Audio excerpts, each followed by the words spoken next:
Bonjour à tous, chers spectateurs, investisseurs, partenaires et à tous ceux qui se soucient du projet la SARL Sovelmash. Vous vous trouvez actuellement dans l'atelier de fonderie de l'entreprise où nous avons réalisé une coulée. Et cette coulée a déjà été effectuée à l'aide d'une machine de moulage sous haute pression. Le but principal de cette série de moulages est maintenant de développer et de perfectionner la technologie elle-même. Et, en particulier, la création d'un moule de fonderie particulièrement complexe. Nous voyons ici un moule assemblé pour couler 4 rotors destinés au moteur intégré. Il est actuellement partiellement démonté et envoyé pour des ajustements. C'est le minimum de travail que nous pouvons effectuer nous-mêmes, directement sur notre site, avec nos propres moyens. Dans l'ensemble, les essais ont été réalisés, les résultats ont été obtenus, ils nous satisfont et nous savons quoi faire ensuite. Et maintenant, en quelques mots, voyons comment cela fonctionne. Pour effectuer la coulée, nous utilisons notre creuset de 300 litres où nous faisons fondre un mélange d'aluminium, en général le métal dont nous avons besoin avec certains additifs, des nuances spécifiques, etc. Ensuite, il y a 2 scénarios possibles. Le premier, c'est la coulée directement via la machine sous haute pression ou bien la coulée en coquille. Pour la coquille, nous allons probablement vous montrer cela un peu plus tard. Le moule de coulée est posé, on peut tout simplement prendre une louche et couler le métal à la main. Nous vous avons déjà montré ces images auparavant, vous connaissez donc ce procédé. Donc, nous avons une approche pour le prototypage et une autre pour la production en série ou en petite série. Pour le prototypage, en principe, il nous faut seulement un creuset, les moules eux-mêmes et une louche. Bien sûr, il y a aussi des additifs, il y a quelques subtilités, mais nous n'allons pas entrer dans les détails pour l'instant. Pour le fonctionnement de la machine, un robot manipulateur est également installé ici, qui assure l'alimentation de l'aluminium fondu directement dans la machine. Le programme de fonctionnement est ensuite configuré. Tout cela se fait en mode automatisé, mais pour que cela soit réalisé de manière qualitative, compétente et dans le respect des règles de sécurité, notre machine a également été équipée d'un sarcophage qui s'occupe de l'extraction des fumées. Ainsi, toutes les particules en suspension, tous les métaux, toutes les vapeurs, tout cela est évacué. Ensuite, nous avons ici 2 ordinateurs de contrôle qui sont responsables de la machine elle-même. Allons-y, Alexei, continuons plus loin.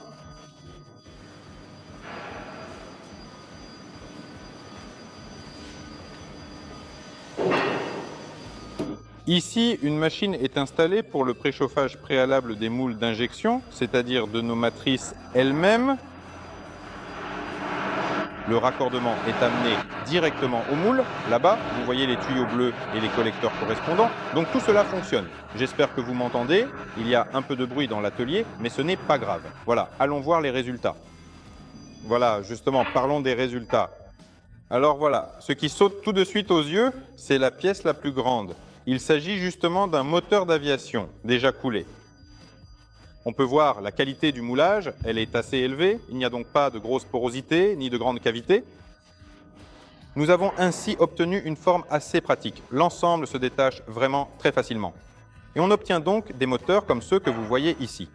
Mais je tiens à le préciser encore une fois. Ce n'est pas encore coulé dans une machine de moulage sous pression, mais bien dans un moule coquille.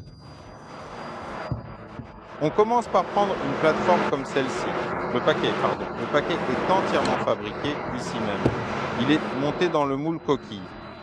Et juste après cela, nous obtenons le résultat final. Le coulage automatisé ressemble à ceci. Ce sont les premiers résultats. Il y a encore du travail à faire et c'est pour cette raison que la forme est actuellement en cours de légère amélioration. Je dirais même une amélioration cosmétique. Mais malgré tout, la productivité est élevée. À chaque coulée, nous obtenons 4 rotors moulés, très à l'emploi. C'est un très bon résultat. Mais encore une fois, pour que cela soit possible, il nous faut passer par toute une chaîne d'opérations. Bien sûr, cela commence par la fabrication des paquets eux-mêmes, c'est-à-dire des segments. Pour cela, nous avons un poinçon que nous vous avons déjà montré à plusieurs reprises. Afin d'obtenir un moulage de qualité, il est également nécessaire d'éliminer l'humidité. Voyons ce qui est fait à cet effet. Tout d'abord, dans l'entrepôt où sont stockés les paquets déjà prêts, il nous faut maintenir un faible taux d'humidité. Pour cela, des déshumidificateurs sont installés. L'humidité est maintenue à un niveau suffisant pour que le matériau ne rouille pas, ne se corrode pas, afin qu'il reste en bon état. Ensuite, nous utilisons une armoire comme celle-ci. Donc maintenant, nous pouvons observer. La température programmée est de 50 degrés. Il l'a déjà atteinte.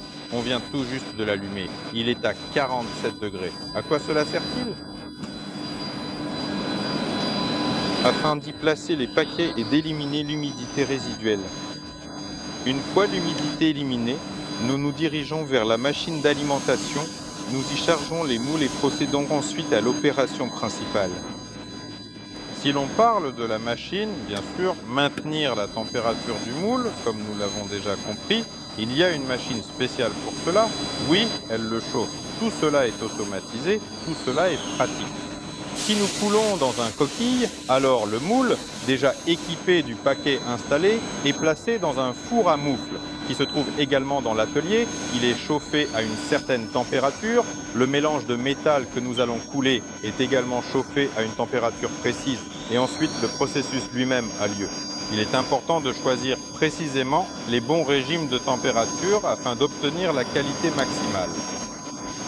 Eh bien, pendant que je parlais, je pense que vous avez déjà vu quelques images à l'écran, en plus de ce qui a été commenté. Et peut-être que maintenant, vous allez voir une image encore plus belle de ce à quoi ressemble une partie de ce processus.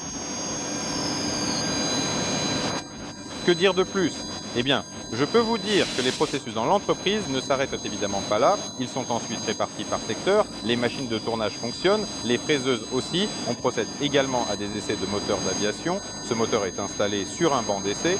On enregistre les caractéristiques. Différentes itérations du moteur sont testées. Différents systèmes de fixation du palier, et ainsi de suite, et ainsi de suite, et ainsi de suite.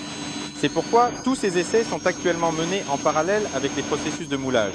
Donc l'entreprise est bien vivante, nous travaillons, nous nous développons. Comme toujours, il y a énormément de tâches et nous faisons de notre mieux pour les accomplir. Merci de votre attention. J'espère que la vidéo vous a intéressé. À bientôt.